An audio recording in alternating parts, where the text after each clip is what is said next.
Okay. Yeah, everyone, please settle down.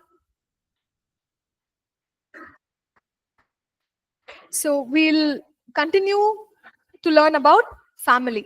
और हम लोग अब लगातार परिवार के बारे में सीखेंगे। Remember, you must not sleep. और याद रखें कि आप सोना नहीं, You can use it for your future. और आप अपने भविष्य के लिए इसको इस्तेमाल कर सकते हैं। So when we think about family, जब हम परिवार के बारे में सोचते हैं, we can consider three things at the same time. और हम तीन बातों को एक ही समय में हम देखने पाते हैं। Okay. So Jesus in Luke 14:26 says, और लूका सुसमाचार 14 अध्याय 26 पद में इस प्रकार हम देखते हैं, if anyone comes to me and does not hate his father and mother, यदि कोई मेरे पास आए और अपने पिता और माता और पत्नी और बच्चों को, भाइयों को, बहनों को अपने प्राण से भी अप्रिय ना जाने, wife and children, पत्नी और बच्चे, brothers and sisters, भाई और बहन, yes, and his own life also, he cannot be my disciple. और अपने प्राण को भी अप्रिय ना जाने, वो मेरा चेला नहीं हो सकता। So it says you must what? Hate. तो यहाँ पर बताया गया किस बात को आप तिरस्कार, किन बातों को आप तिरस्कृत करना है। Hate your family, आपके किसका विरोध करना है? आप अपने परिवार का, then you are my disciple. तभी मेरे आप चेले बन सकते हैं। Okay, so this is one statement of Jesus. और ये यीशु मसीह का एक व्यक्तित्व है। Now, the same Bible takes another stand. और यहाँ पर देखते हैं दूसरा वचन इस बात में स्थिर है, Okay, खड़ा है। in 1 Corinthians chapter 7, पहला कुरिन्थियों 7 अध्याय, it says that those who are married should live as if they are unmarried. और वो यहाँ इस प्रकार लिखा है कि जो विवाहित है वो ऐसा जीवन बिताए मानो उन्होंने विवाह नहीं किया हो। Meaning, to not worry about the family, but to do the ministry. लेकिन इसका मतलब ये है कि वो अपने परिवार की चिंता न करे, लेकिन सेवा में बने रहे। Okay. Now, if you look at 1 Timothy chapter 3, पहला तिमुथियुस उसका 3 अध्याय, उसका हम वचनों को देखते हैं, verses 2 to 5, 2 से लेकर 5 पद तक। it says that a minister of God should take good care of his family. और वहां पर कोई अगर अध्यक्ष बनना चाहता है, वो अपने परिवार का अच्छी देखरेख करने वाला होना चाहिए। So seems like there are three different stands. और यहाँ पर 3 प्रकार के आसन या दशा के बारे में बताया जीवन की। One is to hate the family. पहला कि हम अपने परिवार का विरोध करें। A second is to live as if you're not married, even though you're married. दूसरा जो आसन है वो ये है कि एक वैवाहिक जीवन अगर आप बिताना चाहते हैं, उसको इस बात को याद रखना कि उसने विवाह किया ही नहीं। But the third one is to take good care of your family. और तीसरा जो आसन है, वो जो दशा है, वो है कि एक अच्छा परिवार का देखभाल करने वाला होना चाहिए। Let's quickly read 1 Timothy 3 verses 2 to 5. और हम जल्दी से पढ़ेंगे पहला तीमुथियुस 3 अध्याय 2 से 5। Read in Hindi as well as English. और हिंदी के साथ साथ अंग्रेजी में पढ़ें। A bishop then must be blameless, the husband of one wife, temperate, sober-minded, of good behavior, hospitable, able to teach, not given to wine, not violent, not greedy for money, but gentle, not quarrelsome, not covetous, one who rules his own house well, having his children in submission with all reverence. For if a man does not know how to rule his own house, how will he take care of the church of the God? Okay, yes. यह अवश्य है कि अध्यक्ष निर्दोष और एक ही पत्नी का पति, संयमी, सुशील, सभ्य, अतिथि सत्कार करने वाला और सिखाने में निपुण हो, पियक्कड़ या मारपीट करने वाला ना हो, वर्ण कोमल हो और ना झगड़ालू और ना धन का लोभी हो, अपने घर का अच्छा प्रबंध करता हो और अपने बाल बच्चों को सारी गंभीरता से अधीन रखता हो। Okay. जब Yeah, you finished? Finish. Go ahead. जब कोई अपने घर ही का प्रबंध करना ना जानता हो तो परमेश्वर की कलीसिया की रखवाली कैसे करेगा? Okay. So it's so clear that a leader in the church should take care of their family. और यहाँ पर हम देखते हैं स्पष्ट है कि एक अगुआ अपने परिवार की किस प्रकार देखभाल करना चाहिए ताकि वो कलीसिया की देखभाल कर सके। So then what does it mean to hate the family? इसका मतलब क्या है कि हम अपने परिवार का विरोध करें? Sometimes as pastors we can say, okay, I am in the ministry, I don't care about my family. कई बार सेवक लोग इस प्रकार कहते हैं कि सेवा करते हुए कि मैं अपने परिवार की मैं परवाह नहीं करता। I don't need to spend time with them. और मैं उनके साथ समय व्यतीत नहीं करना चाहता हूँ। I don't want to take care of their needs. और मैं उनकी जरूरतों को ध्यान करना नहीं चाहता हूँ। Jesus said, hate your wife and children. और ये बताया गया वचन में लिखा हुआ है कि यीशु मसीह ने स्वयं कहा है कि अपने पत्नी को और बच्चों को त्याग करे। Does the hate mean to disregard and neglect the family? क्या इसका मतलब क्या मैं अपनी परिवार को नकार दूं पूरी तरह से? See, we have to understand the essence of what Jesus is trying to say. और इस बात को समझना है यीशु मसीह क्या कहना चाहता है। He's simply saying that we must prioritize God above our family. और प्रभु यहाँ पर बताता है कि हमें परिवार से अधिक परमेश्वर को प्राथमिकता देना है। It doesn't mean neglect the family. इसका मतलब ये नहीं है कि हमें परिवार को पूरा नकार देना या त्याग देना है। Our love for Jesus must be greater than the love that we have for our family और members. हमें परमेश्वर को प्रेम करना है लेकिन हमारे परिवार से अधिक उसे प्रेम करना है। So even though we may have a family, we should not be distracted in the ministry. और हमारे पास परिवार तो है लेकिन किसी प्रकार से सेवकाई में वो बाधा ना बन सके। We have a responsibility to take care of our family. ये हमारी जिम्मेदारी है कि हमारे परिवार की देखभाल करना। So those who are married must take care of their spouse, whether husband, wife or their children. और एक सेवा में होने के नाते एक सेवक का कर्तव्य है कि वह अपने चाहे वो पति का या पति पत्नी की देखभाल करना। So it is not right for those in ministry to say it's okay to neglect the family. और सेवा में होने का मतलब ये नहीं है कि हम सेवा तो कर रहे हैं लेकिन हम अपने परिवार को नकार रहे हैं। Okay, so for those who are married, जो लोग ने विवाह किया है, it is important to spend time with your spouse. और उसे आवश्यकता है कि अपने जीवन साथी के साथ समय को व्यतीत करना। Ephesians chapter 5 verses 28 and 29. एफेसी की पत्री उसका 5 अध्याय 28 और 29 पद में हम देखने पाते हैं। It says, so husbands ought to love their own wives. पति अपनी पत्नी से अपने देह के समान प्रेम रखे। Love their own wives as their own bodies.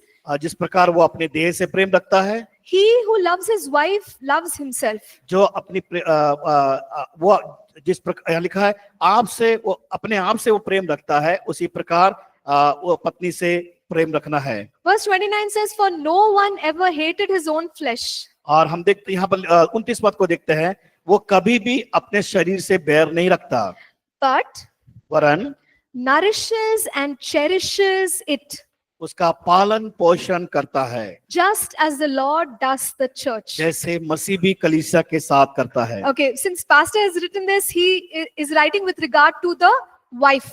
और यहाँ पर पास्टर या अपने जीवन साथी के बारे में या पत्नी के बारे में बताता या लिख रहा है। So if we are a lady, we can take it in the context of how we must regard the husband. और एक पत्नी होने के नाते पत्नी का कर्तव्य कैसे अपनी पति के साथ व्यवहार करे या उससे प्रेम करे। Okay, so here it says, for example, for a husband, the husband should nourish and cherish his wife. और इसी प्रकार एक पति का कर्तव्य जिस प्रकार वो अपने स्वयं का पालन पोषण करता है, उसी रीति से अपनी पत्नी का पालन पोषण करना जरूरी है। Again in ministry, what happens is pastors are so busy, they even they don't remember their wife or the needs at home. कई बार सेवक लोग इतने व्यस्त हो जाते सेवा में मग्न हो जाते, वो अपने पत्नी का ख्याल करना भूल जाते हैं। They think that, okay, she will handle. इस प्रकार सोचते हैं, पासबान या सेवक सोचते हैं, अरे वो कर लेगी, संभाल लेगी, God will take care. और परमेश्वर संभाल लेगा, I don't have to worry. मुझे चिंता करने की आवश्यकता I नहीं, will do ministry. मैं सेवकाई में हूँ। Whatever is going on, okay, it'll happen. जो कुछ हो रहा है वहाँ वो हो जाएगा, देख लेंगे। See, the scripture says that we need to take care of our spouse. और परमेश्वर का वचन सिखाता है कि हमें अपने जीवन साथी का ख्याल करना बहुत जरूरी है। So, spending time and growing the relationship between a husband and a wife is very important. और एक हमारे जीवन साथी में या पति पत्नी के जीवन में बहुत ही महत्वपूर्ण है, एक रिश्ता को बरकरार रखने के लिए, उसको बढ़ाने के लिए। There must be care, there must be affection. और वहां पर देखते हैं एक आकर्षण है, और उनकी रखवाली करना, उनकी देखभाल करना। This is a command from the word of God. और ये परमेश्वर के वचन के द्वारा निर्देश या आज्ञा को दी गई है। So, taking care of the family is also a ministry. और ये परिवार की देखभाल करना वो भी एक सेवा का भाग है। Okay, so preaching is a ministry, or serving like this is a ministry. और प्रचार करना वो भी एक सेवकाई है, और किसी की मदद करना वो भी एक सेवकाई है। But taking care of the family is also a ministry. अगर एक परिवार की देखभाल करते हैं वो भी एक सेवा का भाग है। Obeying God with regard to our relationship with the spouse is a ministry. और परमेश्वर के कार्य को करना है या उसकी आज्ञा को मानना है, वो जीवन साथी के द्वारा हम उसको प्रकट कर सकते हैं। So it's not right to neglect your spouse. और ये एक सही बात ये है कि कभी भी हम अपने जीवन साथी का तिरस्कार ना करें। It is not right to neglect their needs. और ये सही तरीका नहीं है उनकी जरूरतों को पूरा ना करना। Okay, so let's talk about children. अब हम बच्चों के रिश्ते के बारे में देखेंगे, निर्वाह के बारे में देखेंगे। So God gives responsibility to the parents to take care of the children. माता पिता को परमेश्वर ने जिम्मेदारी दिया है कि वो अपनी बच्चों की देखरेख कर सके, निर्वाह कर सके। Again, what happens is when pastors are busy with the ministry, they may leave the load of taking care of the children on the wife. और हम देखते हैं कि पासबान लोग सेवा में इतने व्यस्त हो जाते हैं कि उनकी बच्चों की देखरेख स्वयं नहीं कर पाते, लेकिन वो जिम्मेदारी उनकी पत्नी को दे देते हैं। So they think that, okay, somehow they will grow in the knowledge of the Lord. हो सकता है, और ये सोचते हैं कि हाँ, कि कैसे भी वो परमेश्वर के ज्ञान में बढ़ते जाएंगे। They may not spend enough time with the children. और वो क्या करते हैं, अपने बच्चों के साथ समय व्यतीत नहीं करते। They don't know their children, their desires, their talents. कई बार उनके बच्चों की आवश्यकताओं को समझ नहीं पाते, उनके वरदानों को जान नहीं पाते। And the children feel very neglected. और कई बार बच्चे उसमें तिरस्कृत महसूस करते हैं। Okay, but this should not be the case. This should not be the way to और do इस it. प्रकार का नहीं होना चाहिए। So it's important to take time to spend with children. ये बहुत ही महत्वपूर्ण है कि आप जिम्मेदारी ये है कि आप अपने बच्चों की देखरेख करें। Okay, so how can we do this? कैसे हम कर सकते हैं? One very simple thing.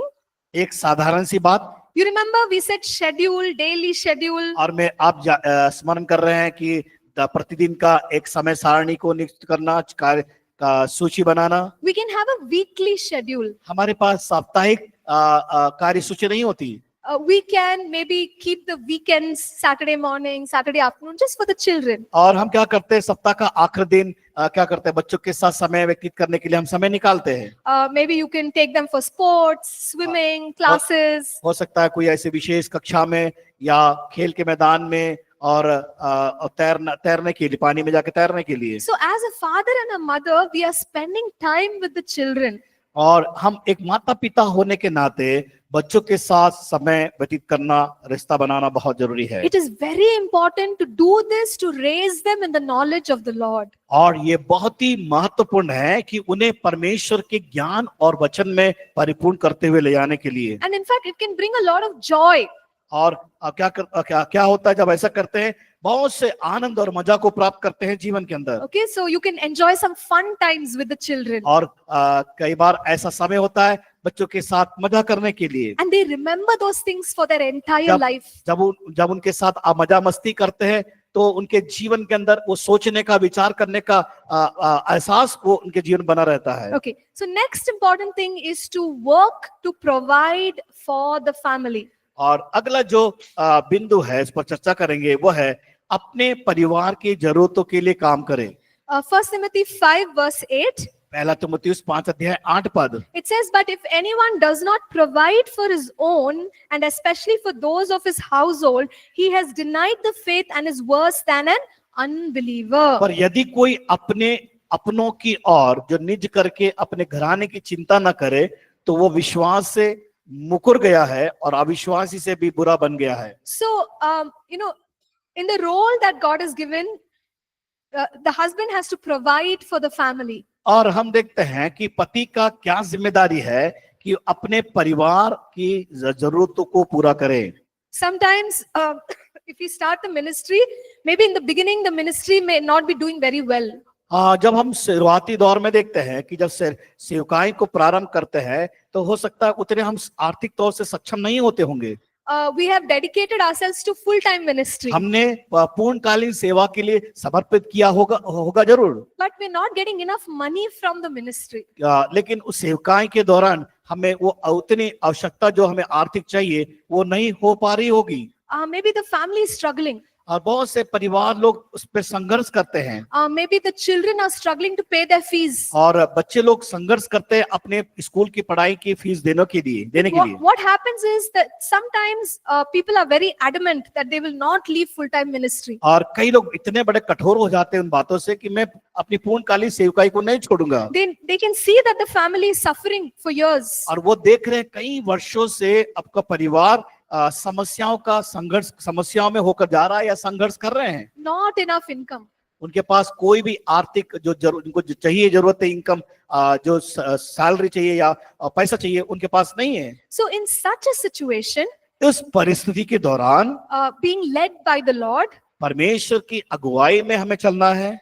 and if the Lord leads you to take a small job just for a short period of time to provide for your family, there is nothing wrong with that. हमें उस कुछ ऐसे समय को तैयार करना है कि हम अपने परिवार के लिए धन को पूरा करने के लिए कुछ छोटे से काम को छोटे स्तर से शुरू करें ताकि घर की आवश्यकता पूरी हो सके। ये काम करना कोई गलत बात नहीं है। Sometimes, pastors feel that no, I can't do that. Pastors feel they can't do that. They should not do that. और कई पासवान लोग कहते हैं कि ये करना ठीक नहीं है, ये करना नहीं चाहिए करके कहते भी है। Okay, but we have to make sure that we are providing for the family. और इस बात को हमें जानना जरूरी है कि हमारी परिवार की जरूरतों को पूरा करना है। Okay, now let's move on to the next section. अगले बिंदु पे हम देखेंगे, We as an individual should pursue God's call. व्यक्तिगत तौर से हम देखें, व्यक्तिगत रूप से कि परमेश्वर के उद्देश्य का हमें अनुसरण करना है, उसकी बात को मानना है। God has a call on our lives. परमेश्वर ने हमारे जीवन में उसकी बुलाहट को दिया है। And yes, we may have a family. हाँ, हमारा पास परिवार तो है, but it's not an excuse for me to not serve the Lord. और हमें उन बातों से उनको नकारने की हाँ मुझे प्रभु की सेवकाई भी करना है और उनको समझौता नहीं करना है कि हाँ मुझे परिवार भी है और सेवा भी मुझे करना है। Yes, there is a family, there is responsibility. हाँ, जिम्मेदारी है, परिवार है, but लेकिन the man of God or woman of God can still do the ministry with 100% commitment. और एक परमेश्वर का जन और एक दासी होने के नाते 100% इस बात को हम कहते हैं कि हम परमेश्वर की सेवा को कर सकते हैं, सेवा करना चाहिए। And remember we said family is also a ministry.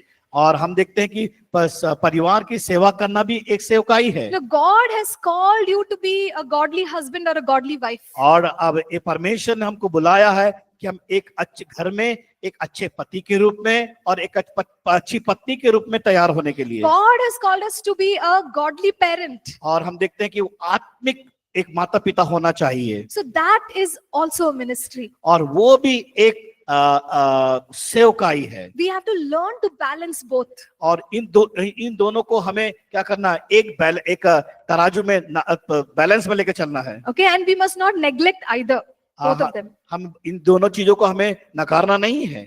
Another important thing is to encourage your spouse to fulfill their call, God's call on their life. और हम इस बात को याद रखना है, समझना है कि हमारे जीवन साथी को भी परमेश्वर के उद्देश्य का अनुसरण करने हेतु उन्हें प्रोत्साहित करना है। You know, when we are pastors, we get very busy with our work. और कई पासवान क्या होते हैं, हम पासवान होने के नाते हम बहुत से कामों में व्यस्त होते हैं, And we are only concerned about our call. केवल हम अपनी बुलाहट पर बने रहते हैं। But God has a call for your husband or your wife also. और परमेश्वर ने पति को भी बुलाया है, पत्नी को भी सेवा के लिए बुलाया है, So we can encourage them to pursue God's call on their life. और हमें उन्हें भी उत्साहित करना है ताकि वो अपने जीवन में परमेश्वर के उस उद्देश्य को, बुलाहट को समझ सके। So in some cases, God calls both the husband and wife to do the ministry. कई बार ऐसा स्थिति होता है कि परमेश्वर दोनों को, पति पत्नी को परमेश्वर की सेवा के लिए बुलाकर अलग किया जाता है। So maybe the husband, the wife, they are preaching in the church, taking care of the church. और कभी पति प्रचार करता, कभी पत्नी प्रचार करती है, दोनों कलीसिया की देखभाल करते हैं। But in some cases, लेकिन कुछ क्षेत्र में both are not called to church ministry. हो सकता है दोनों कलीसिया की सेवकाई के लिए बुलाए नहीं गए। Okay, so we must not force our spouse to join us because we need them. कभी हमें हमें उन बातों के लिए धक्का देकर आगे नहीं बढ़ाना है कि उस काम को करने के लिए। Okay, we must prayerfully encourage them in their call. और हमें प्रार्थना करना है, प्रार्थना के साथ उत्साहित करना है ताकि वो अपनी बुलाहट को समझे और उस काम को करे। Okay, so pastor sharing here how he is an engineer and a pastor. और जब पासवान यहाँ पर अपने अनुभव को बता रहे कि जब वो एक इंजीनियर थे और कैसे अपने परिवार को लेके चले, And his wife is a doctor.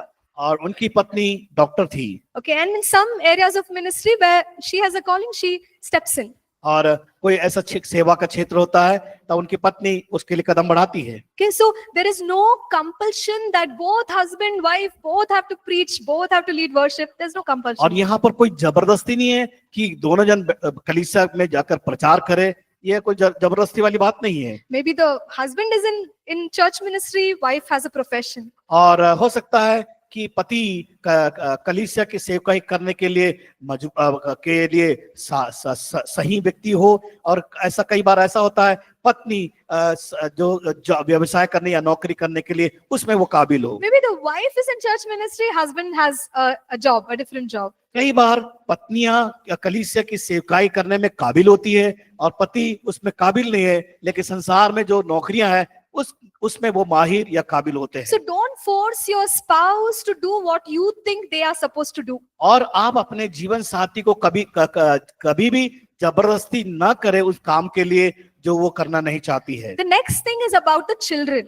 और अगली जो बात है, अपने बच्चों की परवरिश करना, उनको प्रोत्साहित करना। Encourage them to do what God wants them to do. परमेश्वर उनके जीवन में क्या चाहता है उसके लिए उन्हें प्रोत्साहित करना आवश्यक है। You know, many times there is a lot of pressure on pastors' children. कई बार Pressure, yeah. हाँ, कई बार पासवान के बच्चे के ऊपर बहुत दबाव होता है That they should also become a pastor. तो वो चाहते हैं कि वो भी उनके समान पासवानी करे। Now, if the child is called for that, wonderful. अगर वो बच्चा उस काम के लिए बुलाया गया तो बहुत अद्भुत बात, अच्छी बात है, Okay, so they can do it because they have a calling. क्योंकि वो कर सकते हैं उनकी बुलाहट के अनुसार। But if they have a different calling, लेकिन उनके जीवन में अगर एक अलग बुलाहट है काम करने के लिए, we should not force them. उनको कभी भी हम जबरदस्ती ना करें उनके साथ। Maybe, as a pastor, we want them to become our duplicate. और कभी भी वो पासवान इस प्रकार नहीं करे कि वो उनकी छाया चित्र बने। You preach like me. तुम मेरे जैसा प्रचार करो। You lead the church like me. मैं जैसा कलीसिया चला रहा उस प्रकार तुम कलीसिया की अगुवाई करो। You like it, you don't like it, you have to do it. हाँ, अगर पसंद करे ना करे तुम्हें करना होगा। We should not force. हमें जबरदस्ती नहीं करना। Pray. प्रार्थना करे। If God is calling them to do that work, then encourage them in that area. परमेश्वर अगर उनको उस काम के लिए बुला रहा है तो उन क्षेत्रों में उनको प्रोत्साहित करे। Maybe God is calling your child to be a scientist. हो सकता है आपके बच्चों को एक साइंटिस्ट के रूप में बुला रहा है तो, God may be calling your child to be an artist, और मान लीजिए आप उस बच्चे को अगर एक अच्छा चित्रकार के रूप में बुलाना चाहते हो तो, doctor, engineer, teacher. Doctor, engineer, शिक्षक के रूप में। May God's plan be fulfilled in their life. परमेश्वर की उस योजना को उनके जीवन के अंदर पूरा होने पाए। Are you all understanding? आपको समझ में आ रहा है? Are you all agreeing? आप उसमें sure. सहमत है? Okay. All right, great. So the next thing that says here is set a godly example at home. और हम क्या करें? घर में भी एक उदाहरण बने, या एक उदाहरण के रूप में अपने आप को प्रस्तुत करें।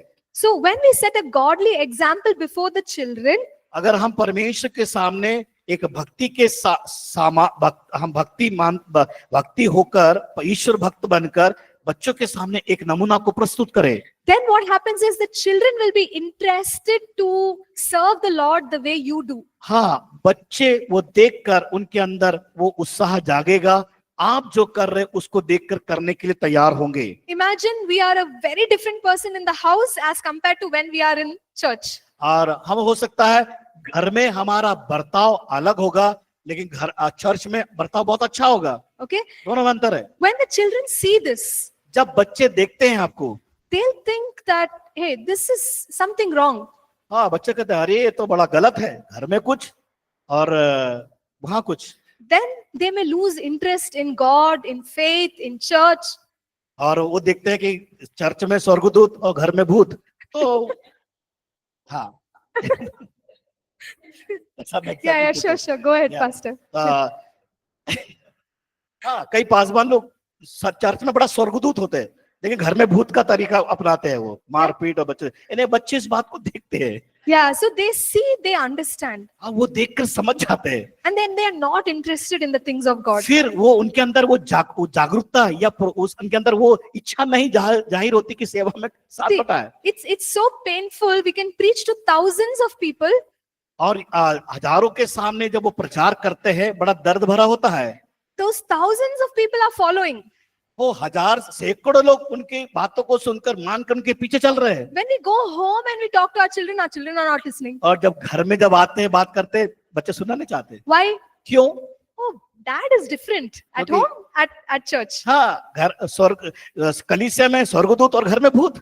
And same thing, mom is different in church, at home. और यहाँ पर जिस व्यवहार, जो घर का व्यवहार अलग है और कलीसिया का व्यवहार अलग है। See, we have to leave a testimony for our family. हमें एक अच्छा नमूना, गवाह बनना अपने परिवार के लिए। See, even if we are not there, the children should think, I should be like my dad, I should be like my mom. और बच्चे सोचना, हमें बोलने की जरूरत नहीं, बच्चे सोचना है मुझे अपने पापा के समान बनना है, मुझे अपनी मम्मी के समान बनना है। So we have to leave behind that kind of testimony at home. आप अपने घर में उस प्रभाव को या गवाह को बनाए रखे या छोड़े। Okay, so here's the next thing. Don't preach to your spouse or your children. अपने जीवन साथी या अपने बच्चों को ज्यादा उपदेश ना दे। You know, we sometimes we are so used to, this verse says, the scripture says. कई बार कहते हैं कि वचन ये कहता है, वचन वो कहता है। So I remember once I was talking to my sister. एक बार मैं अपनी जब बहन से बात कर रही थी, According to Proverbs this and that and Psalms this and that. और नीति वचन के अनुसार और भजन संहिता के अनुसार इस प्रकार लिखा हुआ है। She looked at me. उसने मुझे देखा। She said, "Are you preaching?" क्या आप प्रचार कर रही हो? She's like, "Then I'm not listening. इसलिए मैं सुनना नहीं पसंद करती। If you want to talk, you talk. Don't preach." अगर मुझसे बात करना है तो मुझसे बात कर, उपदेश नहीं दो, प्रचार मत करो यहाँ पर। See, we as pastors, we are so used to this.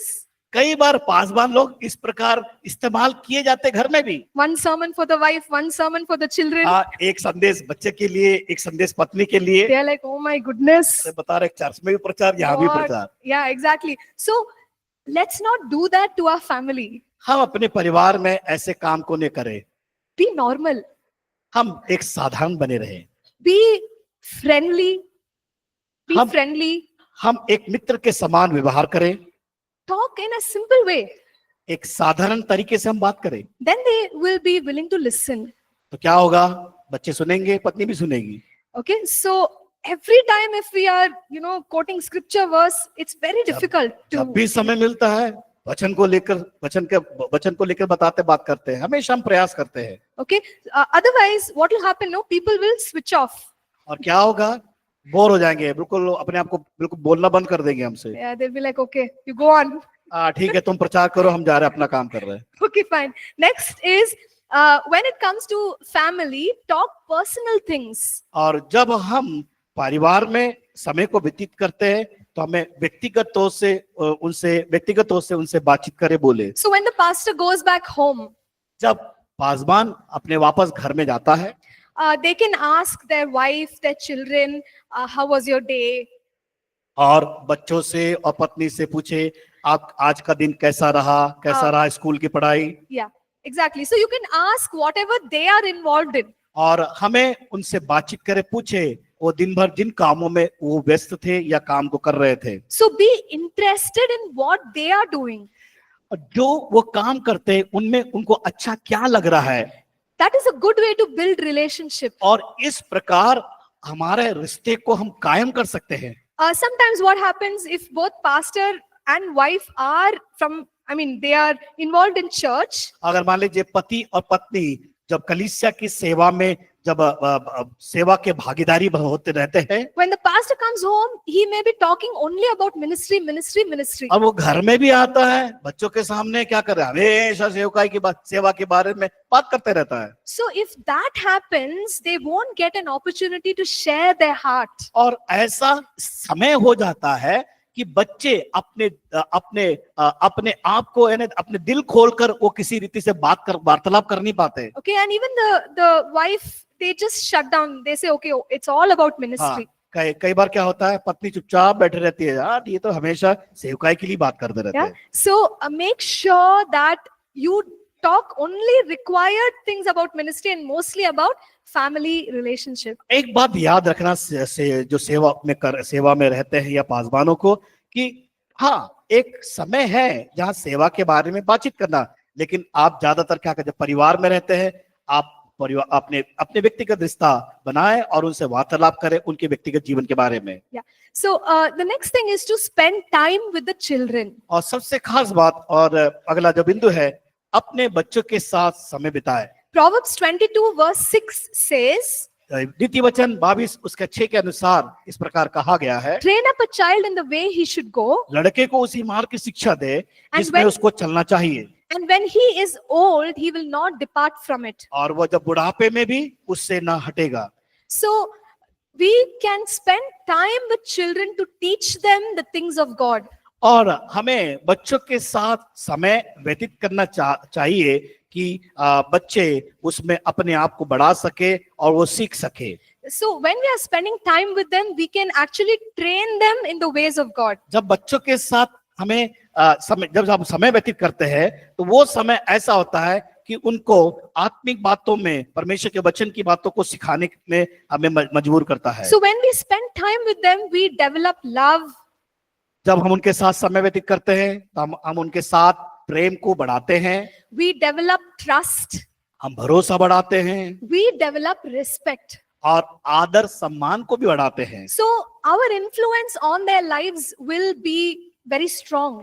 और हमारे जीवन के द्वारा हम उनके लिए एक प्रभाव को जो बनाते, बड़ा मजबूत प्रभाव बनाना चाहिए। So, we can spend time with them in their activities. हम जब उनके साथ उनके जो वो बच्चे कुछ ऐसे अच्छे काम करते हैं, उनके साथ हमें समय देना है। Maybe they are doing some coloring, you can sit with them. मान लीजिए वो चित्र को कर रहे, रंग भर रहे हैं, तो उनके साथ हम समय देना है। They want to go to the park, you go with them. हाँ, अगर वो पार्क जाना चाहते हैं, बगीचे में बैठना चाहते हैं, उनके साथ हम जाए बैठे। Sometimes little ones, they want you to read the story books, read it.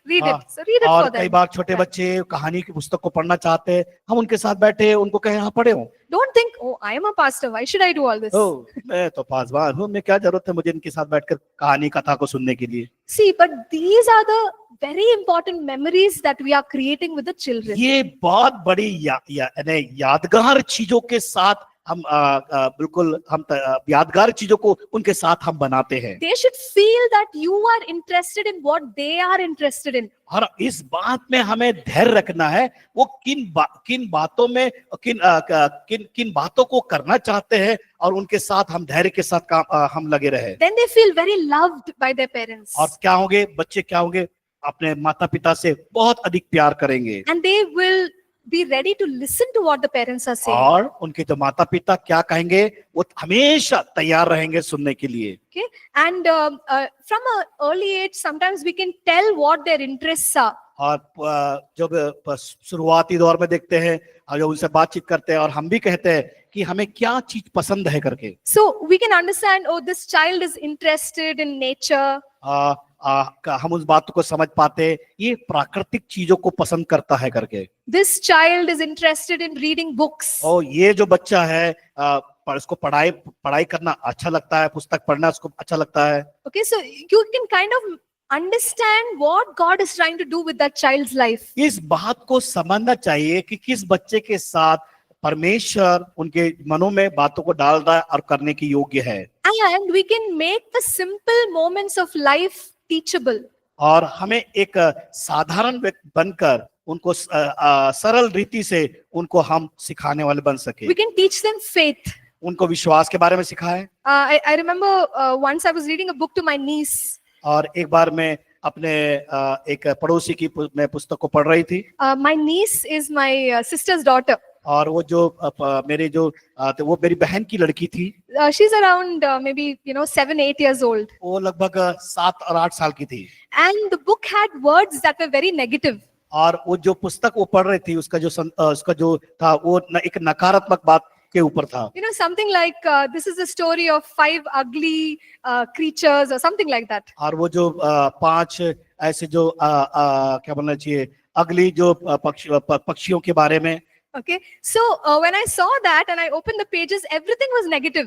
और जैसे मैंने उस पेज को खोला उसमें सब नकारात्मक बातें लिखी हुई थी। So before reading it, I told her, look, I'm going to change the words. और मैंने उसके कहा कि मैं इनके इस शब्दों को मैं बदलना चाहती हूँ। I want to speak only positive words. और मैंने हमेशा उससे पॉजिटिव बात सकारात्मक बातों को मैंने की। So you tell me those words. तो मैंने कहा कि मैं उस वचन को बताओ, उस शब्दों को बताओ। So as I was reading, this is a story of 5, and she would say amazing. और वो जो 5 बातों को जो बता रही थी बहुत ही एक उसके लिए अद्भुत था। So she was replacing the wrong words with good words. और उसने गलत शब्दों को वहां से हटाकर सही शब्दों को वहां पर उसको लगाया। So instead of ugly, it was amazing. और वहां पर बेकार है तो उस शब्द से उसको उसने हटाया, उसका बिल्कुल अलग हटके था उसके लिए। Okay, so all good words like beautiful, wonderful. और वो सब बुरे शब्द उसमें उसके लिए बहुत ही सुंदर, अति सुंदर, इन शब्दों को उन्होंने वहां पर इस्तेमाल किया। And I felt like it's a very spiritual teaching moment. और मैंने इस बात को समझा ये अच्छा समय है उसको आत्मिक बातों को बताना, समझाना। So God was helping me teach her the power of our words. तो परमेश्वर ने मुझे वहां योग्य बनाया कि परमेश्वर के उस सामर्थी वचन को बताने के लिए। And she was understanding, okay, we must not speak negative words, we must use our mouth to speak positive words. और उस बात को वो समझना प्रारंभ की कि कभी भी हमें विरोधाभास या नकारात्मक बातों को नहीं करना चाहिए, सकारात्मक बातों को ही बोलना चाहिए। Okay, suppose we are driving, we need a parking spot, we can say, can you pray? Let God give us a parking spot. जब हम गाड़ी लेके जाते हैं तो ऐसा स्थान को ढूंढे जहां पर गाड़ी खड़ी कर सके, तो उसके लिए प्रार्थना करें कि हमें एक अच्छा जगह मिले जहां पर गाड़ी को हम खड़े कर पाए। See, we are developing the faith of the children. और हम क्या कर रहे हैं, बच्चों के उस विश्वास को हम बढ़ा रहे हैं। They pray, वो प्रार्थना करते हैं, we get the answer, उन्हें प्रति उत्तर मिलता है, they understand that prayer works. और तब वो समझ में आते हैं, उनके समझ में आता है कि परमेश्वर प्रार्थना को सुनता है और उत्तर देता है। So all these simple moments are actually very deep spiritual moments with the children. और एक छोटी छोटी बातें बच्चे जब समझते हैं उनके लिए बहुत महत्वपूर्ण बात हो जाती है। And it's also important to take time for vacation with your family every year. और आप इस बात को याद रखना, हर साल छुट्टियों के समय अपने परिवार को लेकर घूमने जाने के लिए। So take them out, get that sense of, oh, we are a family. और इस बात को समझना है, हमारे अंदर उस समझ बूझ को लेके आना है कि हम परिवार में पाए जाने वाले लोग हैं। Okay, so we are showing that yes, ministry is important, but family is also हाँ, very important. सेवकाई भी हमारे लिए महत्वपूर्ण है, उससे बढ़कर हमारे लिए परिवार भी बहुत महत्वपूर्ण है। The next thing is family altar. और अगला जो है Family altar, yeah. Praying together. परिवार के साथ मिलकर वेदी को तैयार करना। So when we have a prayer time, जब हमारे लिए प्रार्थना का समय होता है, sometimes when we make it very long, कई बार हम बड़ी लंबी प्रार्थनाओं को बना लेते हैं। the children may get bored. बच्चे बड़े उसमें बोर महसूस करते हैं। They may disconnect their mind. उनका जो दिमाग है और कहीं लग जाता है। So we can have regular family prayer. हमें परिवार में लगातार प्रार्थना होना बनी रहना चाहिए। That's how as a family we will experience the power of God. ताकि वो परिवार परमेश्वर के उस कार्य का अनुभव कर पा सके। We grow together spiritually. और हम एक साथ आत्मिक तौर से बढ़ सके। But keep it simple. लेकिन हमें एक साधारण तरीके से उसको बनाए रखना है। Especially when the children are growing up. जब बच्चे बढ़ते हैं, we can, maybe read a small passage. हमें क्या करना है, एक छोटा सा वचन पढ़ना चाहिए। We can ask them to share their thoughts. और उनके विचारों को वो उनसे पूछना है ताकि वो बता सके। We can ask them to pray. उनसे कहें प्रार्थना करने के लिए। So when things are a little more interesting, they will cooperate with you. और बच्चे जब इसमें जिज्ञासा रखेंगे तो हमारे साथ सहयोग करेंगे। There will be times when we have to put the family before ministry. और We have to put the family before ministry sometimes. हाँ, कई बार हमें ये करना है कि परिवार के सम्मुख सेवकाई में जब हम पाए जाते हैं तो हमें सबसे पहला परिवार में उन बातों को हमें करना जरूरी है। So maybe you have scheduled time Saturday morning to spend time with your child.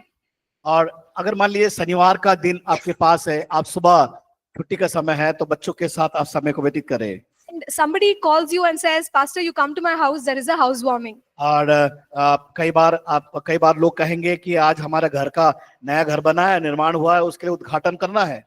But you have already kept that time for your child. You have already kept that time for लेकिन your आपने child. क्या किया, वो ऐसा समय है, आपने अपने बच्चों के लिए समय अलग करके रखा है। Now that's the only time you have to spend with them.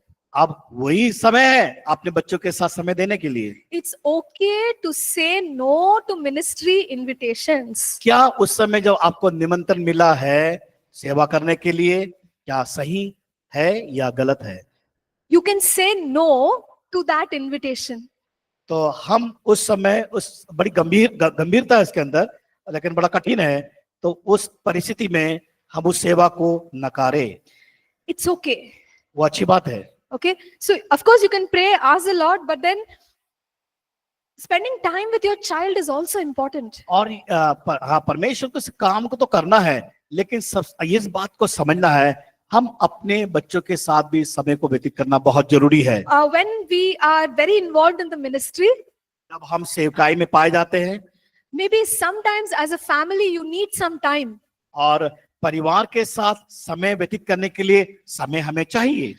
We can take a break from ministry. और हमें कई बार ऐसा हमारे जीवन में होना चाहिए कि उसके लिए अलग समय या छुट्टी लेना जरूरी है परिवार के साथ समय देने के लिए। Maybe the husband and wife are having some issues. और हो सकता है पति पत्नी के बीच में कोई समस्या हो जाए।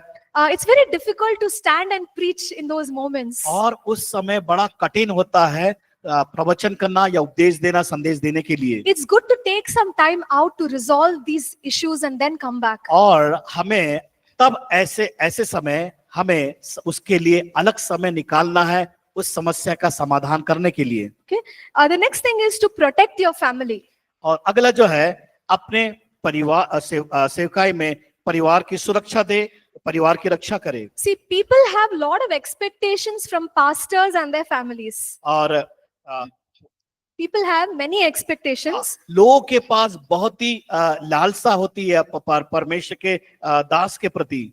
and their family. उनके परिवार के लिए। They feel pastor's wife should be like this only. और लोग चाहते हैं कि जिस प्रकार पास्टर है उसकी पत्नी भी ऐसा होना चाहिए। Pastor's wife should also preach. Pastor की पत्नी भी प्रचार करना है। Pastor's children should be like this only. वो लोगों की सोच क्या है कि पास्टर के बच्चे पास्टर के समान प्रचार करने वाला होना है। Okay, so they have expectations. उनकी इच्छा होती है, बहुत सी लालसाएं होती है उनके पासबान के परिवार के प्रति या उनके पासबान के प्रति। But we don't have to raise our family based on the expectations of people. हम अपने परिवार को, अपने बच्चों को लोगों की इच्छा के अनुसार हम नहीं बढ़ा सकते। We have to guide them according to the call of God on their life. हमें परमेश्वर की बुलाहट को, परमेश्वर की इच्छा को उसके अनुसार अपने बच्चों में डाल सकते या बढ़ा सकते हैं। So sometimes if we don't meet the expectation of the people, it's okay. और कई हो सकता है, कई बार लोगों की इच्छा के अनुसार नहीं हो सकता वो काम। They may say, oh, what pastor is not telling his children. और Why?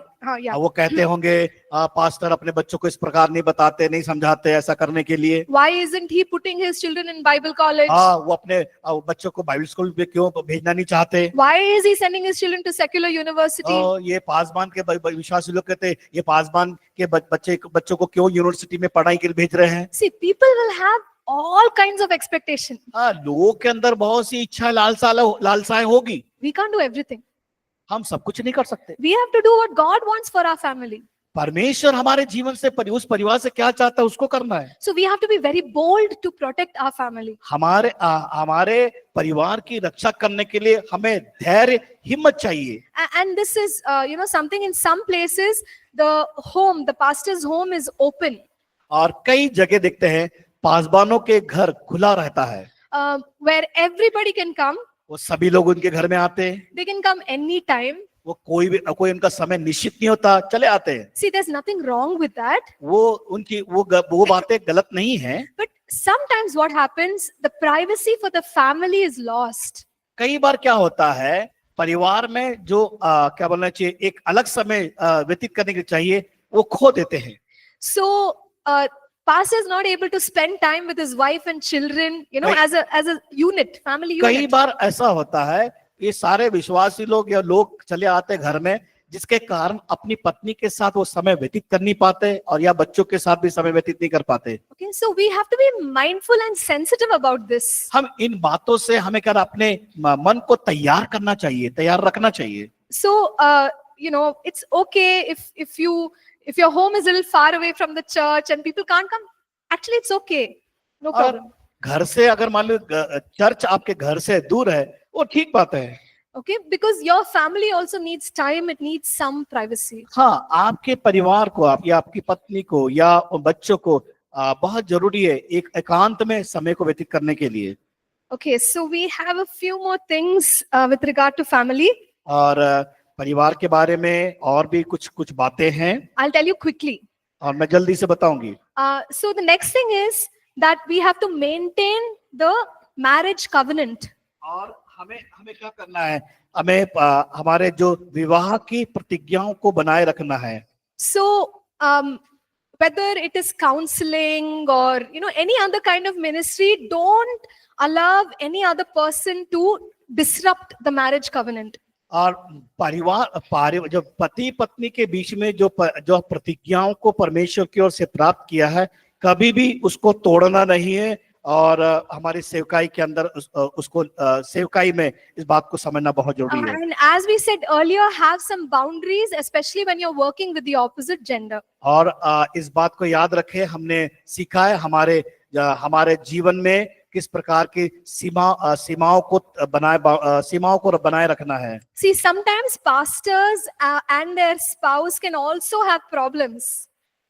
Pastor and their husband wife can have problems. हाँ, पास्टर के जीवन में वो पास्टर जो है सेवकायत में है लेकिन उनके व्यक्तिगत जीवन में देखते हैं पति पत्नी के बीच में कोई ना कोई समस्या हो सकती है। There can be very serious problems, crisis. हो सकता है बहुत बड़ी समस्या, बहुत गंभीर समस्या भी हो सकती है। Don't be ashamed if any pastor undergoes problem in the marriage. अगर उसके पारिवारिक यानी वैवाहिक जीवन में किसी प्रकार की कोई ऐसी समस्या से होकर गुजर रहा है कभी भी शर्माना नहीं है। We can ask for help. हमें वो क्या करना है? उस समस्या से बाहर निकलने के लिए ऐसे व्यक्तियों से सलाह मांगना है और सहायता मांगना है। See, it's okay to go to, another older pastor or a pastor couple and say, please help.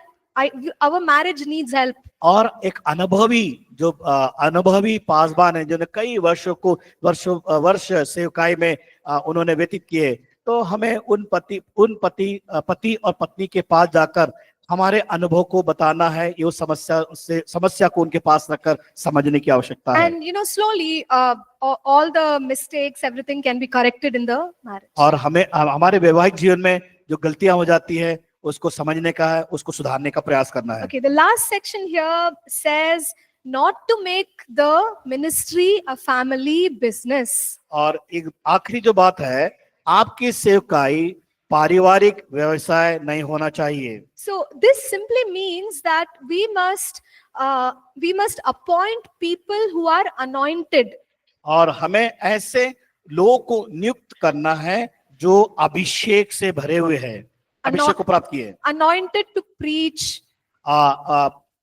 प्रचार करने, वचन को उपदेश देने के लिए अभिषेक किए गए होंगे, anointed to plant a church. और अभिषेक गए होंगे कलीसिया की स्थापना करने के लिए। Sometimes what happens, pastors want to push their family members to run the church. और कई बार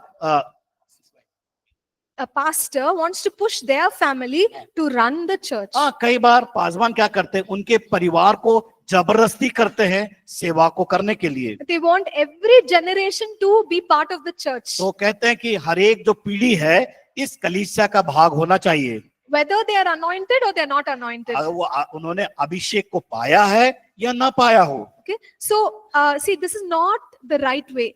ये सही तरीका नहीं है। If their children are anointed, good, let them be in the ministry. अगर उनके बच्चे उस अभिषेक को पाया है उस सेवा को बढ़ाने के लिए, वो अच्छी बात है।